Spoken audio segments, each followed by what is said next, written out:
গ্রাম আদালত থেকে শুরু করে উচ্চ আদালত, না হলে উচ্চ আদালতে ভয়াবহ ঋণখেলাপিরা কেমনে জাতীয় সংসদ সদস্য হিসাবে দাঁড়াবার সত্য দেখে?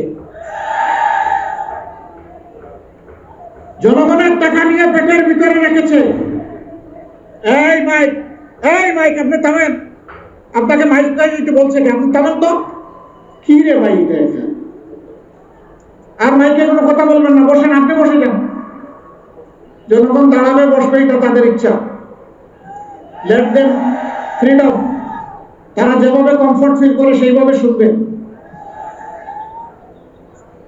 আলহামদুলিল্লাহ, সেই আওয়াজ, সেই স্লোগান দিয়ে তারা বাংলাদেশ থেকে আমাদের উপর লাশ আর রক্ত উপহার দিয়ে বিদায় নিয়েছে। এখন আমরা কি করব? আমরা 6 তারিখ থেকে চান্দা শুরু করব? আমরা 6 তারিখ থেকে টেম্পো স্ট্যান্ড দখল করব? আমরা 6 তারিখ থেকে মামলা বাণিজ্য চালু করব? আমরা 6 তারিখ থেকে ব্যাংকের উপর হাত দেব?